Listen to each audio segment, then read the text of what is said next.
Hello, guys, and welcome to another Everything Comic Books Q&A. I feel like we're doing these almost on a monthly basis because of how many Feels projects we like have it. going live, right?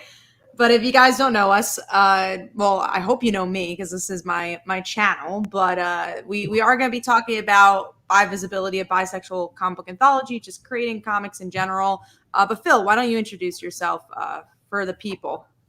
Sure. Hey, people. I'm Phil Falco. I'm a comic writer, and I'm the assistant editor of Bi Visibility and co-writer of Slice of Life. I think the two books we'll probably be talking about the most right now, since they're the ones that are live right now of Cat's projects. But we're here to talk about anything comics or everything comics, like the video says.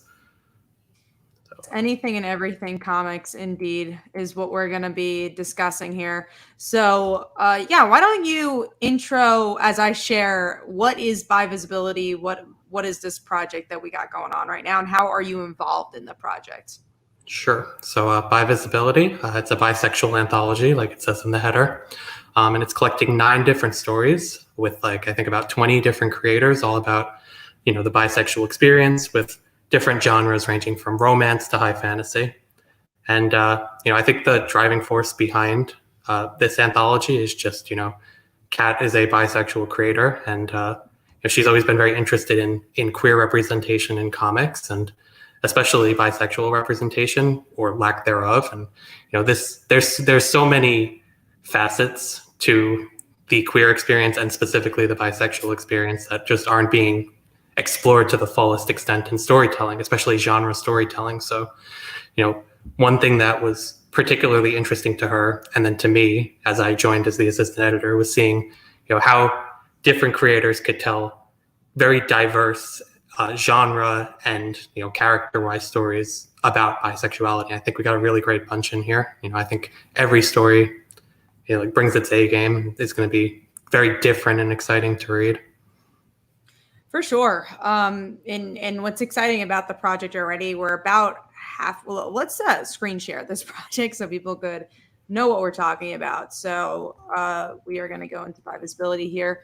But yeah, what's cool is that we've been fully funded since I think day 2, which is amazing. It's $10,000. Making that in 2 days is better than any project we've ever done, and past our expectations. And I feel like we're really gearing up to some big numbers here. And we have 13 days left. And we really hope you guys can go check out the book. What's cool is that we really give a lot of exclusives for this book as well. So I'm going to show you a picture of the physical book. It's there. And it's going to be perfect bound for all Kickstarter backers. We are not doing that past this Kickstarter. So if you want to get Bi Visibility after the Kickstarter, you won't get the exclusive content of the perfect bound, which is really cool. And we're also shipping. Sorry, I don't think I've ever seen you smile as big as you are in that picture. Oh, because I'm so happy. I'm holding so happy with book. your perfect bound book. It took me so long to figure out how to do that picture, as Phil knows. And I think Phil for himself, I don't really like taking pictures that much, but I feel like you kind of have to do it for the sake of social media and the sake of selling your book. So this was definitely a good 20 minutes. I'm like, okay, what angle should I do? Because I wanted to get the boxes in there. I wanted a nice smile in there without my crooked teeth. I think you did a solid 8 out of 10 job. Good job. Thank you. 8 out of 10 feels pretty good. That's higher than I've ever had a photo. Higher than any photo I've ever gotten taken has scored. So what's your highest score for a photo? I think it's probably a 6. That was a really good day.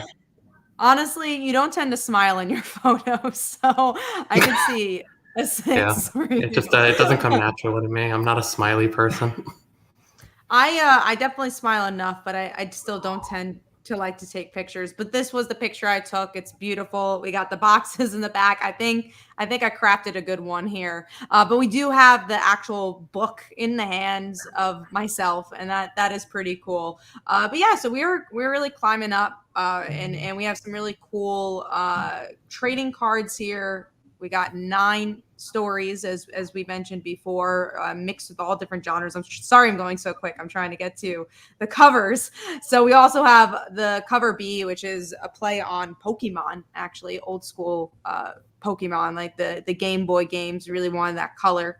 So that's with all the calling cards of bisexuals we have there. And then Diner Thoughts, one of our favorite artists, Paper Cats, is doing this cover. And that's our foil cover as well. The tier is completely gone. That's extremely exclusive to the Kickstarter.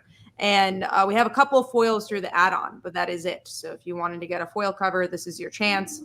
And then we also have I have to scroll down to get to those trading cards, but we do have some trading cards as well with all 9 stories, some hollows, and that's a 1/6 ratio to get the hollows.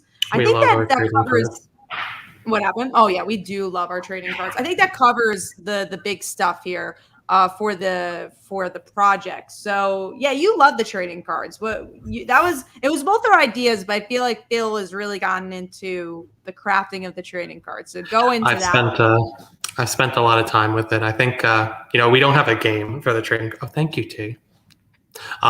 We don't have a game for the trading cards. That wasn't the smile she was talking about. The one you tried doing. Yeah, it has to be natural. But anyway, we don't have like a game with the trading cards, but I really wanted to, and Kat obviously as well, we really wanted to design the cards in a way that like was consistent, where we have these different sets. We have our respective books, Haunting, Like Father, Like Daughter trading cards. You have these Bi Visibility trading cards. Hint, hint, we have some more trading cards coming up for a different book. And we wanted we wanted the formatting and the style of the effects that they have and the stats they have to be very consistent, so that you could take 2 cards from completely different projects, put them next to each other, and maybe come up with a way to play a game with it if ever someone was so inclined. But if you're just into collecting, which Kat and I are, we think that's one of the most exciting things about the trading cards. My sister actually is a big collector as well. We were looking at the cards earlier today from the crossover. Really? And she was telling me how she can't wait to buy the Bi Visibility cards. I told her, we'll just give you one of each card. She's like, no, I have to pull them. So well, it's going to be a little harder because it is 9 cards this time around. She's gonna get her wallet out and she's gonna buy until she gets all of them. I'm not going to say no to that. I will steal all her money. Our biggest fan is not even on the Q&A, and I am going to call her out. Where is she? She's at 9:00 on the dot. She'd be here. We ran even right just now. A little late. Just a little late for her to ask all her questions. We were just shouting her out too. I know. I won't shout her out anymore. We were talking about you. So yeah, we got 9 people. Our biggest fan, Marianne's not one of them. But maybe when we get to number 10, it will be her. But you guys can ask questions about the anthology as well. T, I'm not your biggest fan. Honestly, I think it's a tie. I think you and Marianne have to fight it out to see who is the biggest fan. But T, honestly, I think it's a valuable battle. Oh, she's here. The number 1 fan is here. We have summoned you, and we're ready for all your questions from the number 1 fans. Ask us some good ones. We want, as you guys know, I'm a journalist, so I want some really hard-hitting questions about Bi Visibility. But yeah, the trading cards has been a lot of fun, and we've done. And the stickers. The stickers have been surprising. Yeah. Very surprising. Almost like every order has had like an add-on for stickers. You actually had to restock on the stickers recently because they flew off the shelf. So that was a pleasant surprise with this campaign. We never tried stickers before, but definitely will with future campaigns now. Yeah, we have a lot of plans for future stickers. Hint, hint. Maybe for a Kickstarter coming very soon, which I guess we could probably just say is coming in October, because we got the Bi Visibility book, so we're able to fulfill while that Kickstarter is live. I love the stickers. You haven't gotten one sticker yet. The stickers. You haven't gotten one sticker yet, Marianne. You don't love them too much. And are you the number 1 fan if you haven't gotten a sticker? Oh no, maybe she did get a sticker. I don't remember. We definitely given her some stickers. Oh, wait, she has a lot of stickers. Yeah, I don't know if she has any stickers from Bi Anthology. So we do have a question from T. What was the hardest part narrowing down the amount of stories in the comic? That's a really good question. Exhaustion. I think the time limit I put on us to get done in one weekend was probably the hardest part. Yeah, and also I guess the idea of wanting as many diverse stories as we can get. From genre to people to anything. So we really just wanted to craft a book where you could find your favorite story, no matter what type of person you are and what type of stories you like. Yeah, it was a really difficult decision narrowing down to just 9 stories. I think we had approaching 100 stories to choose from, if I remember correctly, and every story had something to offer. But like Kat said, we wanted to really go for diverse storytelling. One things that we find most interesting with an anthology is that you could find a fantasy story in there, you could find a grounded real story, you could find an action thriller. So we that was something we were really interested in. People who take bisexuality and explore it from very different perspectives, whether that was a grounded perspective, something very serious and real, like confessing feelings for your best friend, or something completely wacky, like being hunted down by a government agency for not turning in your bisexual card when you're getting married. So it was a lot of fun, and it was a lot of work. And over a short amount of time, like Kat said, it was one weekend where we spent probably over 20 hours going through all of the stories and keeping our spreadsheets. But it was also a lot of fun and something that we hope to be able to do again. And as always, me and Phil work very well together. So that was definitely, we had a fun time doing it, even though it was a lot of work. We had a really good time just reading good stories. And again, making the hard decisions of what art was going to be in the book, what story we were going to pick. And we're definitely doing another volume. So that was a question from Marianne. Do you think that you'll be doing more Bi Anthologies in the future? Yeah, for sure. We're very planning to do a volume 2, and like when we're going to announce where and when people can apply. So we're very excited for more of this anthology, because I think the Kickstarter has really proven that we can do more and that it's something that's needed. Yeah, people are definitely interested in these stories, and we think that when you actually read the stories themselves, when you get the books, you'll be even more interested, because it's not just talk. It's a great book. It's one of my favorite anthologies that I've read, and maybe I'm biased, but I genuinely think every story in there is good and has tackles a very different subject matter. So I'm looking forward to seeing with the next round what are the even more diverse and different takes that we get and ways to discuss the experience of being bisexual. So and that's something that was really interesting for sure, was just a diversity of titles. And we definitely got some interesting questions here. So I'm getting text messages from the people in our chat at the same time. Did you freeze for a second? No, you're good, Phil. Okay, let me get to Marianne's question. Were there any stories that you wanted to use but couldn't fit in the book? Would you put them in a different anthology book in the future? That's a really hard-hitting question. So that was a really, really good question, Marianne. I know at the end of the narrow.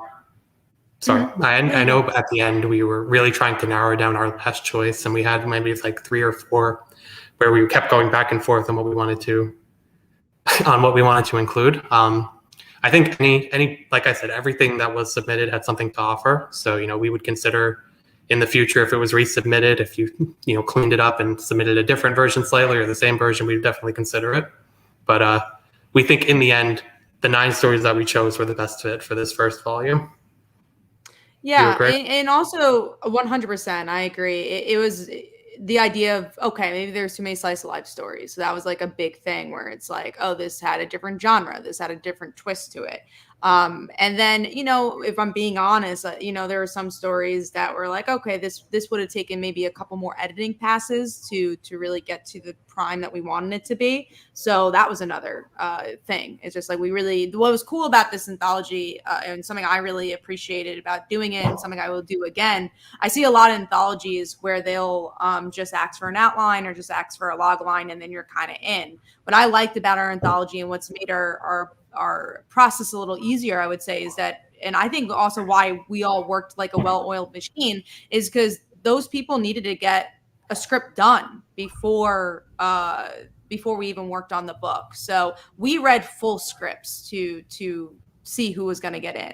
And I think that was very, very helpful. And I'm glad that we ended up doing that, because I really think we got the best stories out of it because we did it that way. Yeah, and we were able to fit the artists that way as well. Mm-hmm. Yeah, that was another fun part. When you open the submissions, I remember there was a option: do you have an artist on board? And very few, or are you a writer-artist team? And I think of all the teams, there were only 2 of the 9 books that had the full team going in. So another big part of the work you and I did was matching up the writers and the artist. And I think pretty much everything was a great fit, and everybody worked really well together. So one thing I'm interested to see going forward, are we going to see more people who come in with the team fully formed, or who are the full team, the writer and the artist? So I think that those are, I think you could tell a great story either way, obviously, but I think there's also something very personal about going in knowing exactly what the book is going to look like when you give us the script. For sure. And again, that's something we'll continue to do. And it was interesting, you said earlier, it was like your favorite anthology that you've ever read. And obviously, like, we are both very biased, but I actually, coming from a critic point of view, though, I don't really like anthologies that much. And I'm going to be honest about that. I feel like a lot of times, like, there's like one short story you really like and then the others you don't. And I think something that was really special about this is that I really, really believe every short story held its own and was different. And I don't know, I thought it was well crafted. But I really love putting this anthology together, and it gave me a new appreciation for anthologies and like the editors on anthologies and the marketplace for anthologies, like in the comic book industry, because we've been seeing a lot of anthologies through Kickstarter for sure.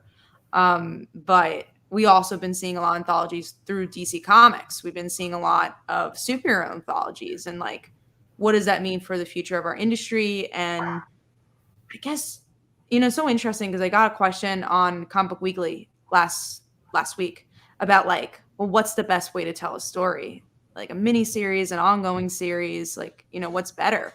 I say, like, as a good writer, you should be able to write all 3, right? You should be able to write a short story, a mini series, or an ongoing, or a webtoon, or whatever, and just like learn about your medium. I think that's really important. I know I just babbled. Definitely agree. You definitely babbled, but you were speaking truths. I think any writer who is interested in comics, especially since it's such a diverse medium, should feel very comfortable in long form storytelling, short form storytelling. I know you and I got very accustomed to traditional, like 20 to 24 page comics, and then we've been branching out a little. We wrote the crossover between our ongoings. That was a double-sized book. We've been writing the webtoon, which is literally all over the place in terms of length. We have some stories that are 12 pages, so about half the size of a standard book, and then we have some that are like 4 pages or 3 pages. So it's all about the story you're telling, and how much. Sometimes brevity is key, and like knowing when to give extra pages and when it's not needed. I agree. I know we answered T's question, but I just want to highlight it. Will you consider past submissions or request new ones for future anthologies? Yeah, for this, we definitely do future, stories. We want fresh stories. If someone came back to resubmit and had, maybe changed up their story a little bit, that could be a different story, but we definitely want new voices. I think a good question also is like, will we ask the same people from who did this anthology to do the next? And I definitely say yes. If they had a good story, I'd love to work with them again, because I think they all had great stories, but also we would want new voices in the book as well, not just all the same people doing volume 2. But I definitely say no. Like you said earlier, it really depends on how the book comes together. With this one, we found that we had a lot of slice of life story submissions. So those genre stories really spoke to us. They really stood out in order to make sure we had a diverse book with a lot of different stories. Maybe next time around it'll be completely different. We'll have a lot of genre stories, and those slice of life stories will be something we pay particular attention to. And like you said, any team that we worked with on this first book would be happy to work with again. But obviously it's very circumstantial. It's about what stories we get, what fits into the book, and we want to keep showcasing new talent with each book, make sure that different voices are getting their perspectives in there. So really looking forward to seeing how it comes together. I actually have no idea what we're going to get. Yeah, and will we get more submissions because the Kickstarter did well? Will we get the same amount of submissions? I'm really curious. You might have to carve out more than one submitting. weekend. Yeah, we might have to carve out a little bit more time this time, because I do think we're going to get a lot more submissions. Marianne had a question. Were there any stories that you had to switch the writers for because you felt the drawing style fit better with the stories? If they entered with an artist, we did not switch because they did it for a reason. So, and honestly, it ended up working out. I think they paired up for a reason. They worked well together. But really, I think there was only 2 stories that had that. I think My Voice and Punchline. the Punchline and Most Unusual Trajectory. All right, I forgot that they came together, and we didn't have to switch anyone up, and then anyone who didn't come in with the team, which was the other 6 stories, we paired them up, and everybody worked well together. We didn't have to do any changing around after the initial assignment. So hopefully it's that clean next time around too. Yeah. Again, one thing that's been really great and was great about this was just how easy it was. Like, it's so weird to say that because, like, you think this would be the hardest project to work on, but I think for both of us, this was the easiest. Writing my story wasn't very hard. It really didn't take me long, just because it was a story that came from the heart and I've been wanting to tell. So it was a relatively easy story to write. So that didn't take me long, and some stories take me a lot longer.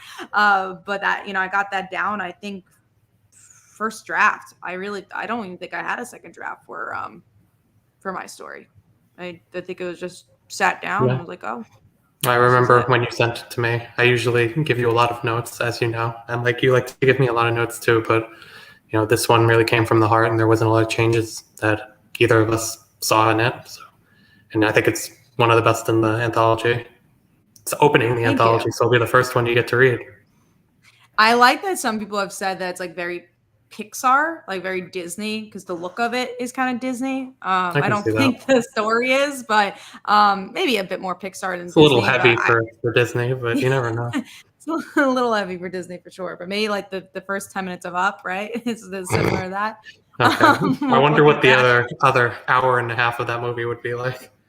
Oh, I hate Up. That's my controversial comment of the night. I only like the first 10 minutes of Up. Don't like the squirrel dog guy. I don't like the villain of that movie. Just don't like the movie. I don't remember who the villain of that movie was. I think it was a dinosaur. I only saw Up once, and the first 10 minutes are what stuck with me. So for sure. I guess that's my controversial opinion too of the video. And the balloons. But yeah, going back to why it was so easy to do this anthology, it was also just easy because of the people we worked with. Honestly, everyone got in their stuff on time. Everyone communicated really well, which is very important for anthology and comics in general. And honestly, like editing wise, there wasn't too much that I had to edit, which was nice. I really wanted everyone to have their own voice for sure. The villain was some ugly bird. I told you, I think it was like a dinosaur of some sort. Okay. Yeah. All right. So we do have some other questions here. This one not Bi Visibility related. Now I'll go to Bi Visibility. Captain, what do you guys want from DC to retcon in the next Crisis event? I think they need to stop retconning things in general. I think they really just need to be like, let's just tell a good story and not have to have the world end 20 times. And kind of like what Marvel does when they want to change things up. They just do a new issue 1. They're like, okay, this is a new direction for us. And we'll just like try to forget that other thing we did. So yeah, I think DC has been trying to retcon since Doomsday Clock, and it's been struggling. There was just before that too. I think it hurts the accessibility. I think these big retcon events are meant to be able to be like, oh, you can jump in if you fell off, or you could jump in now if you've never been into DC Comics before, but it just complicates things in my opinion. I'd rather just jump into a fresh story and not have to be hung up on continuity that doesn't necessarily matter to this story. Yeah, and honestly, somebody, CBR, I think, wrote an article about the new Batman webtoon and how that is doing better than like the Batman ongoing readership wise, Batman ongoing Detective Comics and all these other books. And it's obvious why the readership's doing better. It's just, it's not serialized, so it's easy to pick up. It's free. And it's an audience that's already bigger. Webtoon is like the YouTube of comics right now. It It's has a also very just a big fun book. audience. It's fun, exactly. And it's so interesting because some people, I saw some like headlines and stuff like, "Oh man, this is not the book I wanted." I'm like, even if you don't like it, which I do like it, but let's say you don't, it's also not like geared for you. You do have Batman, you have all these other series. Like the webtoon comic doesn't need to be geared for everybody, and I think that's why it's so successful because it's not trying to gear itself to everybody. It's trying to gear itself to specifically people who read webtoon. I mean, it's in the Speaking slice of life of, genre, so I think it's telling a great Batman slice of life story. That maybe skews a little younger and lighter, but I think that's different, and I've really liked every episode so far. yeah, it's been really fun. I've enjoyed it. Speaking of, Julius does ask, how is Slice of Life going? Our webtoon, and we have a lot to talk about with that one. So, Phil, what do you want to say about Slice of Life? Slice of Life is doing great. We're closing off our first arc very soon. We got 2 more episodes up to go, and then we'll be taking a short break on Webtoon to do a beautiful bird. We'll be taking a break on Webtoon to do something else with Slice of Life, which I think we could probably say on here without too much issue. We'll be diving into our Kickstarter for Slice of Life next month for the printed version, which we're really excited about. It has a lot of really exciting stuff that we're going to be announcing in the next couple of weeks. One thing that we could say is that it'll have an exclusive story, something that won't be posted on Webtoon. If you want to talk a little bit about that. Yeah, so we do have an exclusive story, which I've teased in other places, so why not do it on my channel? It is a future story of them actually being together. So we are not teasing anything. We wanted to, because obviously pacing wise, we can't have them together in the first chapter. You do need to build up to it. But one thing we did, a lot of Yuris end up doing, a lot of romance stuff does is that they really tease you. Really tease you until the end for characters to get together. And we didn't want to do that. We wanted to really make this a natural progression of these two obviously getting together because that's what the whole comic's about. But we wanted to like fast forward a little bit. And so we get that exclusive chapter for that way. If you get the digital version, you're getting something different. If you've read the webtoon already, we want you guys to still support the Kickstarter. You can really tell that Kat's been burned by romance and queer romance comics in the past, because every time we were plotting out Slice of Life, she's like, "Oh man, we got to get them together soon. I don't want to burn anyone." And you always have to make her take a step back and be like, "Come on, we got to build up to it appropriately." And then eventually we got to the perfect outline, I'd say, for when the magic happens. But you reek of somebody who's been burned by Yuri not getting together. Never kissing. Never kissing. That's the thing. It's not even like not get. They'll get together and they'll like hold hands, and then they'll be like, "So what are we?" And then they'll never hold hands again. And they'll never hold hands again. Like it's just such a tease. They'll get married, but they can't kiss. Exactly. They can't kiss or like they kissed more before they were married, and now they just don't even touch each other. So realistic. It's so realistic. I'm gonna call it out right here. Citrus, man. I read Citrus. It's one of the most popular Citrus mangas. No, they know. Yeah, it's like they're actually more together, like before they were together. So I feel like it's been a little bit too much of a slow burn. But then there are comics like Bloom Into You, the Yuri Bloom Into You. I thought that did really well, pacing wise, but then that's another comic where I think a lot of, and obviously it's cultural thing too, but like a lot of Yuri comics won't say like girlfriend or like say that they're in a relationship, right? They'll never like say those words, or honestly they will say girlfriend, but they won't say like gay. They won't really talk about their queerness that much. It's different culture. But I find that interesting, and that's something we really wanted to do with this comic, is to actually talk about. And honestly, I would say that's not even just Yuri comics, like, you know, manga. I would say that's also a lot of American comics too, not really talking about like going into queerness that much and just like them being together and that's it. Yeah, I think when a lot of people, and like you said, I think a lot of this is cultural, but not all of it by any means. But a lot of people, when they're telling a queer romance, only want to tell the romance. They don't really want to talk about the identity aspect of it, which obviously is something that's important to us, given bi visibility. But thank you, Matt. Thank you, Matt. But you know, especially since we're telling stories about younger characters, identity plays such like a big role in, you know, developing and going to school and figuring out who you are. Like, it's something that we didn't want to just sidestep. So, you know, hint, hint. Even this episode coming up on Monday is going to very much center around, you know, identity and sexual orientation, and you know, it's something that we plan to explore in great depth throughout Slice of Life, both before and after our main couple gets together. Yeah, and that's something we really want to do. And honestly, that's from like a lot of comics I've read, like and also Yuri books I've read. Like, it's all kind of built up to this. Kind of like how like Valley Daughter was a culmination of every superhero book I've read and the commentary I wanted to give about it. That's the same thing for Slice of Life for me, is that I've read a lot of Yuri manga. I've read obviously a lot of queer comics, and it's just like, well, these are things I feel like that should be said and I wish was said. But then there's, you know, so many great Yuri comics as well. Like one I made Phil read because I feel like it is the You're talking girlfriends. Girlfriends. It's like, it's the roadmap to all Yuri, and I think, you know, it's such a shame that came out a while ago, so it's a little dated.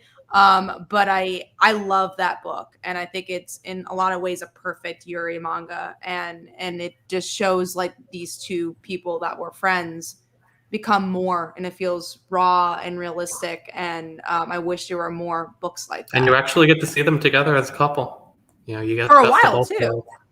For like 1/3 of the book, you get to actually like see them together, which is cool. And again, I think Bloom Into You is like a good book as well that does a similar thing. All right, getting into some more questions. We got Marianne who says every character from Bi Anthology. Okay, hold on. I'm going to give you a scientific answer. Let me pull up the trading cards and look at all their stats, and then I'll get back to you. Okay. I wasn't expecting that question. Well, let's see who's gonna win in a ring. Okay, I'm gonna start with like from let's go into this. I'm gonna go into our. Yeah, good. Share your screen. Let's go through the. So first we got Emma from my story. Will I regret it? Emma, yeah, let's talk about her for a second. Let's talk about her and as a story, and then you can talk about her stats. She is a little feisty. She's a little feisty girl. She's not having it with her mom. She's like, I need answers from grandma. So I think attitude-wise, she could like tell some mean stuff to somebody. I think she's at average strength though. I have to agree with you. I'm pulling up her card right now, and I think average strength is where she is at. 1 second.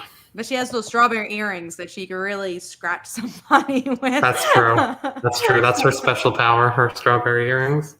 I don't have the training cards handy, so we're going to have to go without them.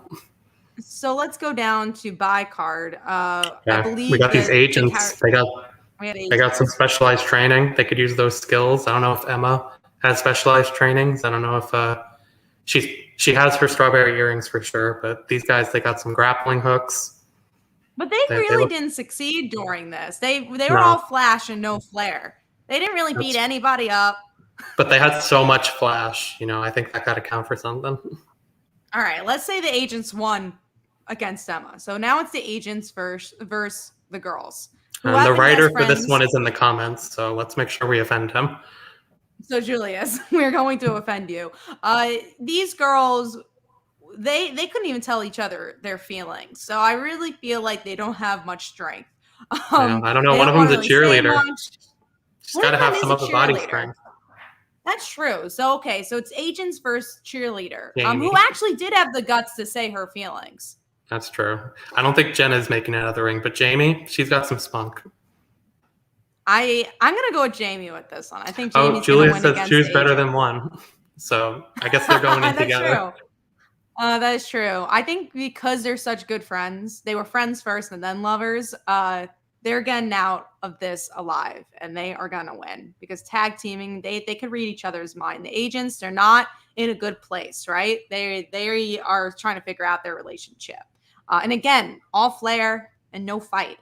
So I'm going with the girls here. But now we have Gay Panic, which honestly, I think the girl in Gay Panic, she keeps like and you can see it here. She keeps daydreaming about things. So I think in the middle of the match, she'd be daydreaming. I think she'd get a little lost and she'd get knocked out. And the boy, I don't think he's making it out either. He's a pretty confused he keeps saying boy. the wrong things. He's confused. He keeps saying the wrong things. He keeps asking people that aren't there for advice. So I think the girls are still getting out here. But now we can't say too much about this one, but we do have this troll dude. He doesn't do much, but they do win their D&D mission. So I think he should be the winner here. Yeah, he's got that half orc strength, so I think he's gonna come out on top. Sorry, Julius. Jenna and Jamie put up a fight. They really did. We got half orc now who's winning. Punchline. Well, this is a real person. So I'm gonna say, you probably are average fight with you, right? Like, because I don't know if you're gonna be fighting against a half orc. Are you good at D&D is the question. But they didn't talk about D&D in the comic. Maybe in the sequel story. In the sequel story, we'll find out that she wins. But for now, we're gonna go with the half orc. And Big Little Things, there wasn't much action in this one. So I don't think she got up from the ground. So I don't know. We don't know canonically if she can stand up, and I don't know if she could fight. So. That's true. I think they're going to stay on the rock for this one. A most unusual trajectory. Also, didn't really see much fighting, but I believe that this person really likes superheroes. So I actually want to say that she'll win because of all that training and knowledge about comic books. I know she's watching a superhero movie at some point in this comic. So. Okay. She watches a superhero movie, and also like she's friendly. She has a lot of friends in this, so she can really tag team a lot. Yeah, if you watch a superhero movie, categorically you can win any fight. So I guess she has to come out on top. So I think the main character of Most Unusual is so far winning, and this is the last one. My Voice. She's an alien, a half alien, I believe. So I think she's gonna win it. Yeah, she's got those wings. Hiding. Yeah. But she can switch between hiding and not hiding. She's got the stealth factor. She's got wings. She could fly in and out. I have to assume she's got some variant human strength in there. So I think My Voice is the winner here. My Voice is the winner. What a ride, guys. That was crazy, Marianne. But that was a good one for sure. Usually when Marianne asks this question, once we have an answer, she'll start throwing in some complications like, okay, each of them has one of Snow White's 7 dwarves on their team. Who's going to win now? Don't do that, please. No, we can't do that for this. But, we just talked about the ring yesterday, so I'm very happy you brought the ring back. Let's see what else we got here. Marianne says, yeah, which characters were copied straight from My Life and Slice of Life? I don't think any of them. I don't think there was one character I think Raven is kind of heavily based on Marianne. I think no, she hates Raven. So yeah, we didn't take any inspiration from Marianne yet. Not yet. I wanted to ask Marianne, who does she want to be based on? But we'll have to find out in the comments. She also asks, Casey versus Yuriko, who's coming out alive? Casey, fucking Yuriko, all she has is the sword. Casey is super strength, super speed. I don't know. I feel like Yuriko has protagonist powers, but I guess Casey probably does too. I mean, but Yuriko's actually a fictional character in her universe, so that doesn't count for anything. I know, but you know what? I guess Casey probably is going to win. She's got too many powers to be beaten there. Yeah, no. I think Yuriko would have a good cry, and Casey would feel bad for her, and then they would. I think they'd cry it out. They'd cry it out. Would they be friends? Yeah, I think so. I don't know if Yuriko would warm up to Casey right away. That's the next crossover. She's a warm girl. I want DC to retcon Doomsday Clock because it's a mockery to Watchmen. I don't feel like they've been doing much to it, so I don't. That's the thing. If you're like I talked about this with Amazing Spider-Man. If you're retconning something like One More Day, that makes sense because it's kind of affecting everyday Spider-Man. But then, spoiler alert, this happened like 2 weeks ago. They retcon Sins Past. I'm like, that's not affecting anything. So we could have just forgotten about that, and that's okay. So like Doomsday Clock, it hasn't really affected anything. Maybe Rorschach, but I'm not reading Rorschach right now. So yeah, I don't mind it in that way. Emma goes down immediately. Emma has the earrings, so she's definitely has a fight. One look from the chick who sits on the rock and Emma's dead. Oh, more comics. Link? Oh, of course. Love to give you the link. This is Bi Visibility, a bisexual anthology, Drazy. So I'm gonna put it right there. Hopefully it's entering. Let's see. I'm looking to see if there's any more questions. Well, Marianne says that we copy Lady Vengeance Goes to the Mall. Well, you wanted to make that so we called the book Slice of Life. Marianne wanted to call the book Lady Vengeance Goes to the Mall. So would every episode just be her going to the mall? It would. It was a very different book, but we did actually use that as the chapter title. So I guess we did steal from Marianne. So yeah, congratulations. A little bit. We always have to steal just a little. We're going to get to your question, Terry, but I do have some comments here. So T says, Marianne's so much cooler than Raven. I could agree with that. Raven's not there for her cool points by any means. You know, I think she owns her not coolness, and that's what I like about her. I agree. I think she's a fun gal for sure. Yuriko has fighting experience. That is true, but she doesn't have super strength. Bye, Lucy. Yeah, Lucy wouldn't win in a fight. And then hello, Casey. Yeah, Casey would win in a fight for sure. Let's see.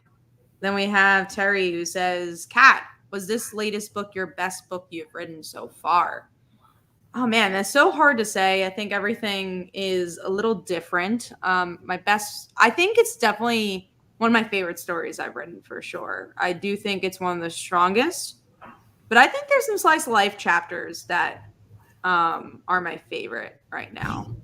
Like honestly, like a lot of the dialogue work that I've like reread from my chapters, I really enjoyed from the chapters that are already out. And there's some really cool chapters to come. So right now I say my strongest writing is, it's so hard. I think they all do something different, but I would say slice of life. But then, like Fallout Daughter issue 8, I'm super proud of. And I think there's some really strong writing there. So yeah, I do think it's definitely my most concise story comes from Bi Visibility, and I can't say the most emotional because all my stories are emotional. Most grounded emotions. Most grounded emotions for sure. But Phil, what's your favorite thing you've written in the past couple of months? I'm pretty proud of the way that Haunting issue 4 came out. I think it makes a really great finale, like season finale, if you consider an arc a season. So I'm very excited for that. But also there's a lot of slice of life chapters coming up that, I think now that we've gotten all of the establishing out of the way, meeting the characters, getting them acquainted with each other, there's so much meat to the story that we're getting into in these later chapters. And I think both of us have written some chapters that I think are our best work yet. But I think, like we said before, the diversity in the storytelling that we have, I think that it makes it a little hard to pick a favorite, because when you were talking about your books, I think Like Father, Like Daughter issue 8 is definitely one of the best things you've written. It's different, very different from Slice of Life. It's more plot driven and it's more genre heavy, but it's also like a culmination of 5-6 years of storytelling. So I think that that gives it some bonus points. I don't know if that makes it better necessarily than Bi Visibility or Slice of Life, your story in Bi Visibility rather. But that's my way of saying I think everything we write is great. and I think you should I check do out all of too. them. I think you should check out every single one. Slice of Life is free, so you can definitely go check that out. But it's so fun because for Slice of Life in particular, we've been building a lot. We've been building a lot for the people not on the Comic Weekly channel. Won't see this. Give me a second. Sorry, I was just muting somebody. So Slice of Life, we were writing a lot of great stuff there, and I think people are going to be pleasantly surprised of what's to come with those characters for sure. I'm very excited for everyone to see what's to come. And I think what's cool about Slice of Life in particular is that every character is really fleshed out, and that's something we do in Haunting and something we do in My Fall Like Daughter, but we don't have as much of an opportunity to do because there's other stories to tell. Like Fall Like Daughter is still a superhero book, and Casey's still the main character. But I want to shout this out. As a pan-romantic non-binary, I'll be backing your comic and must say I love the art style and setup. Thank you so much. And thank you so much for the super chat. That really, really means a lot to us.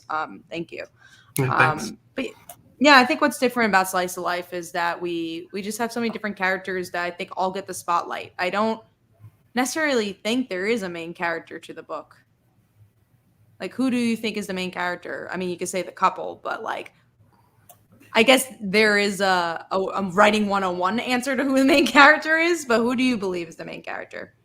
I think the obvious answer is Yuriko because obviously, she's the anime character. When you give the pitch, she's the one you focus on. But what was that? I have a different answer than that. But my butt was coming. I do think that this story itself is kind of a Lucy story. it's about her, kind of accepting her sexuality and meeting the love of her life. And I think like you said, we write it like we don't necessarily have a main character. I think our main cast of 4, as we go on, all get a lot of really great material, and all of them get a lot to work with. And more characters who haven't been introduced yet, we have big plans for. I think it really is a slice of life story. It's about the life of a group of people, and it's about what the meaning of life is, and how you live life and learn and grow, especially from the perspective of someone who wasn't alive, who wasn't real, until recently. So I know your answer is probably Lucy. Why don't you give your perspective on that? It is Lucy because she's the one who's connected to everybody. So because she has Raven as sister, Yuriko is her love interest, and then Dante is her friend. So I would say she's the main character because of that.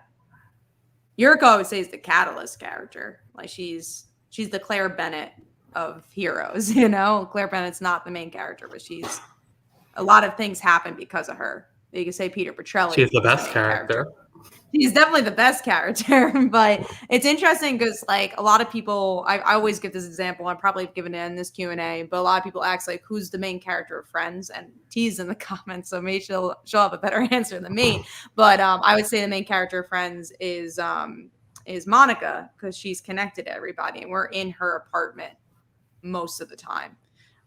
So I would say she's the main character of Friends, but that's an ensemble cast. And that's probably controversial, right? Because you have more popular actors than Monica. But and then I think I reject your theory about being the most connected character. The most connected character being the main character. He says it's Monica. Okay, I still reject your theory. I think I don't have an example off the top of my head, but I'm sure if you go to an ensemble show and you pick one character who's the most connected, they're not necessarily the main. The only thing that's coming to mind right now is Heroes, which of course kind of serves your point. So maybe that one's not. Okay, I'll get back to you. I'm sure we'll fight about this in person, but I'm ready. Even without an example, I think you can have a main character who just meets everybody for the first time in that story. That doesn't necessarily mean they're not the main character if they don't have a pre-existing relationship. Think of how many horror movies you come in with a brother-sister duo and everyone else is strangers, but the siblings aren't necessarily the main characters. But if they were connecting to the siblings, right? I really can't even think of a show or a movie where that's true, though. So that's the hard part. I guess we need to watch more TV and movies, as if that doesn't consume our whole lives already. I will say that was not a cat exclusive thing. I remember learning that in like some TV class I took. I reject your TV class. You reject it. Reject my studies. So yeah, that is Trends and ensemble cast. If you guys have any last minute questions, let us know. We are starting to get towards the hour mark, so definitely get in your questions, and we could talk about what's coming up for us. So we do have Bi Visibility, as we've talked about, that is live. That is running until September 30th. Cat does need to watch more stuff. I'm not, I'm not saying I don't watch stuff. I watch so much stuff. I will say today I watched Hell's Kitchen. It's kind of nice. I'm in season 10, but I have not watched season 1. Sex Education today. You got to watch that new season. I'm ready to watch the clips of Adam. Oh my God, you're gonna kill me. You know what's so funny? I did an interview for Bi Visibility, and someone asked me like, "Oh, what are good bisexual, representation?" I said Adam, even though I've only seen his parts of that show. I mean, you answered correctly. You should go watch the rest of the show, though. One of these days, I'll watch the rest. If I've already watched the best parts, then why would I watch There's so much good parts. Okay, I don't want to turn this into another one of our hour-long debates. Our hour-long debates about sex education. But the other one I said, which I also have not watched fully and only watched her scenes, is Petra from Jane the Virgin. Another great show. But can you think of any like really good bisexual characters? That's why it was like really hard to answer that. There's like even comic characters that are bisexual characters that are good, but not like because of their representation of being bi. Like Nico from Runaways from the comics, I don't think is like, her bisexuality is not really talked about much. Julie is only really mentioned like once or twice, her bisexuality, and like that's when she came out. So yeah, there's not a lot of like. I think in comics, a big I shouldn't say a big problem, but a common feature of representation of bisexual characters is they don't really talk about the identity itself. I mean, think like the most popular couples. You already mentioned Nico and Carolina, but like Harley and Ivy, they don't really talk about they're both pretty much canonically bisexual. In the show, they did a good job at it. In the show, I think they did a great job with the relationship. Yeah, I'm interested to see if they talk about bisexuality and their respective identities in the next season a little more too. But I think when you think bisexual comic book characters, Harley and Ivy are the first ones who come to mind for me, which is interesting because in comics, especially, you don't really hear them actually use the label much. Yeah, no, I definitely agree, and I find that interesting. Sorry, I was like somewhat laughing. I saw Marianne's next question. What do you eat for dinner? And give it a score out of 10. I mean, I ate with Marianne. And I give the experience a 1 because she was there. Because she was next to me when I was there. Well, I want to hear about the dinner. Give it to me. So if you guys want to see the inside look of our friendship, this is it. So Kat will literally talk about food all day. We'll be at a convention and it'll be 10 o'clock in the morning. She'll be like, "So what are we gonna eat for dinner?" And I'll say, "I don't know, you choose." And she'll say, "No, we got to spend time thinking about this." And we do, and then we're like, "Man, life is better because I did that." Yeah, that's great. I've been planning our dinner for Sunday for over a week. You do bring it up every time I talk to you. Are you excited for Sunday's dinner? I'm more excited for the movie we're gonna watch. What? I'm not. I'm not excited because we're watching Fear Street. I saw the first one, loved it. We're gonna watch the second one, which I've heard wasn't as good as the third one. So I said, why don't we just skip to the third one, then we watch the second one? It's like, oh, we'll never watch the second one then. I'm like, but I want to watch the third one. No. You gotta watch them in order. Tell me about your dinner. I'm ready to hear your ranking. I can't believe we're doing this. Trying to skip. I can't believe you skipped it. I did skip it very deliberately. My mom made pizza, like a homemade pizza. So we had that. And she also made like these like beef nachos, which is a weird combination of saying it out loud, but they were good. And the dinner itself was good. It was a solid 8. And Marianne's company, it only bumped it down a couple of points in retrospect. That's good. I'm glad. So it would have been a 10, but it became an 8. Yeah, Marianne, she was sitting there I don't remember exactly what she was doing, but she was doing something silly probably. We were playing Pictionary actually, so I guess that was kind of fun. So my dinner, thanks for asking. I wasn't going to ask. Also deliberately. My dinner, I made some swordfish and I made some baked clams. No salmon for you, Marianne. I have not made salmon in a while, but I did make swordfish, and it tasted quite good. The baked clams, I did not have olive oil. I have avocado oil, so the breadcrumbs didn't toast the way I wanted them as much. So that was a little upsetting, but I give it a 9. I still had a really good dinner. I had some potatoes with that, some Trader Joe potatoes. I was not mashing potatoes. I'm mashing potatoes for you guys on Sunday. You want to hear the meal, guys? I cannot believe you're doing this. I can't believe that you're talking about your dinner. You want to hear the meal we're going to have No, Sunday? please. Right, anybody have questions about comics for the Everything Comics? We do. We do have a question about comics, but we are going to wait a hot second because we are going to talk about my dinner for Sunday that I'm going to make the folks here. So get ready. We're going to make some chicken with lemon juice, and it's delicious. Yeah. They've had my chicken with lemon juice before, and they're like, ooh, this is good. I'm like, I know. Then I make some mashed potatoes, and I say that's the best part of the meal. And I'm like, but that's just mashed potatoes. That's easy to make. He's like, but that's the best part. I'm like, fuck you guys. So we're making mashed potatoes. And then I'm like, I need to change it up. I need to make some stuff they've never had before. So I'm going to make some mushrooms. Marianne has only had a mushroom once, and that was yesterday. So I'm excited. Shut the live screen down. No, I'm trying to talk about the dinner we're going to have. Making some mac and cheese. Making some nice mac and cheese, and that's fresh mac and cheese, guys. Get ready. And then I'm making steaks. And these fools are complaining after I'm gonna be spending my hard-earned money on this dinner and my hard-earned energy for me to cook for you guys. I'm putting my love on a plate, and you guys are spitting on it. She's phrasing it like we begged her to cook for us. She was like, oh, guys, I'm going to come cook for you on Sunday, and then maybe we could watch this movie that you've been begging to watch for over a month. Yeah? So? If I could click away from this live stream, I would have already.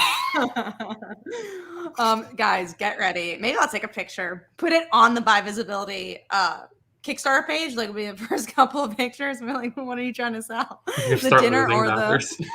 And we lose back. They'll just be confused.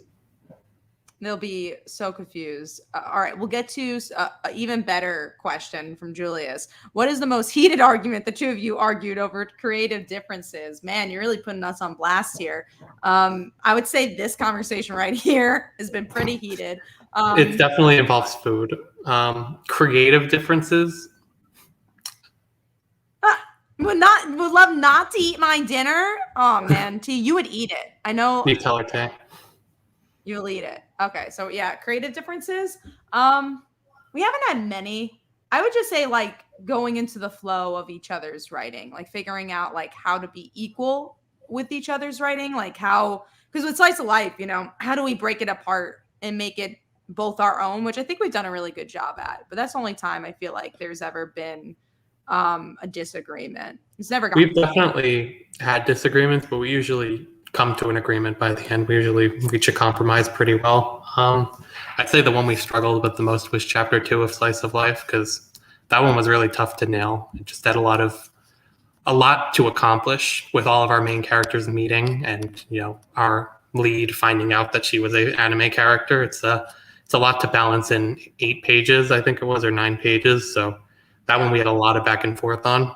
I don't think there was any specific contention. I think it was just polishing up the progression and the dialogue and the tone, especially since it was early on and we were still kind of figuring out what the tone of the book was. Probably not the juiciest creative difference, but that's definitely what comes to mind for me.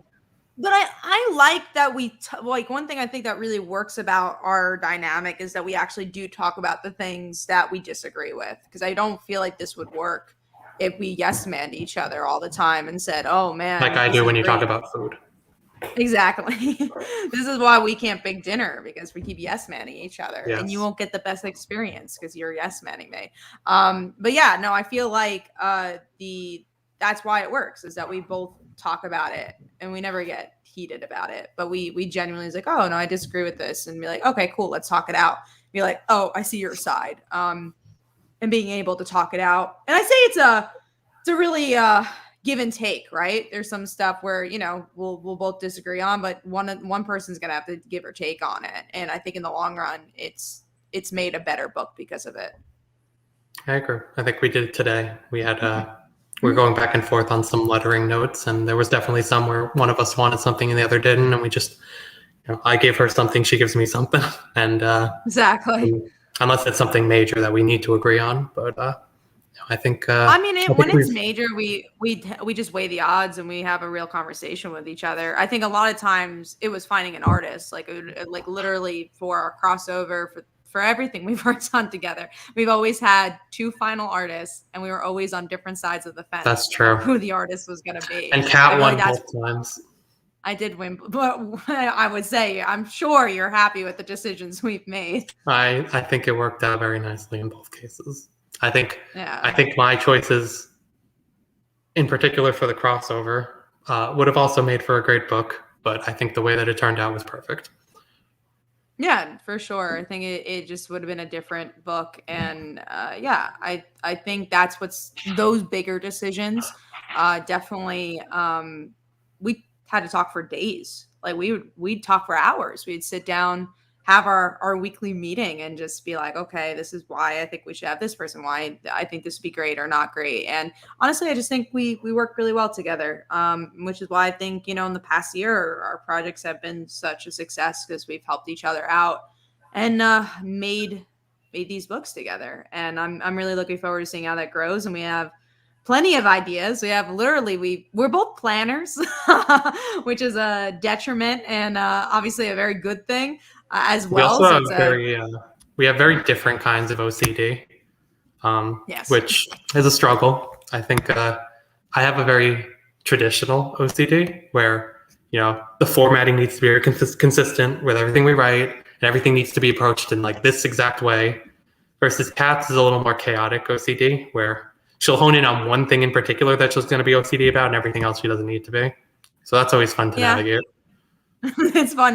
Mine is something you won't guess, right? Like you're like, oh, well, should be OCD about this thing. We'll find out. I will say, like answering emails and like getting work done is something we're both very similar OCD with. Is like we are both like give each other a to-do list, and we don't get the to-do list done, we're done.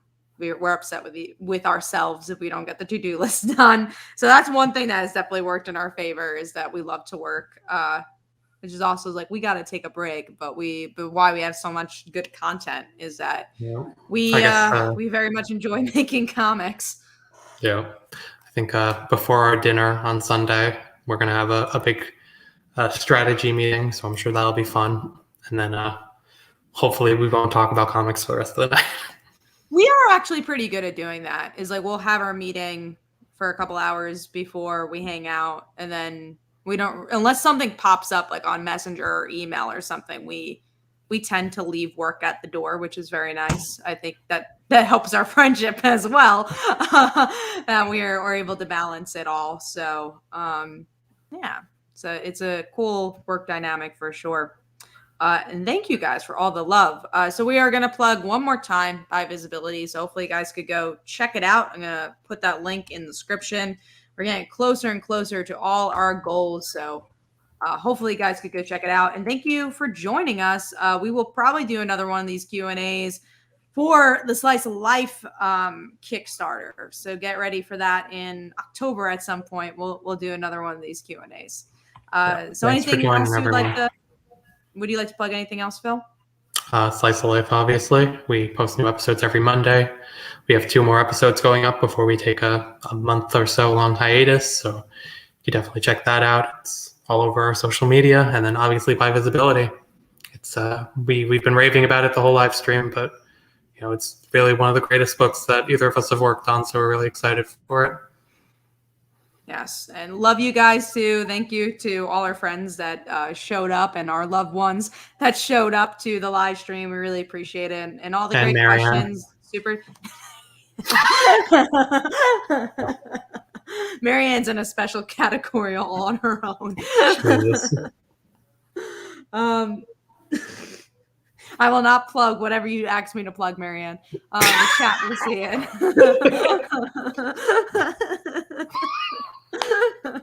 All right, thank you guys, and I hope you enjoy your dinner. Oh God! Good night, All right. everyone. Thanks, everyone.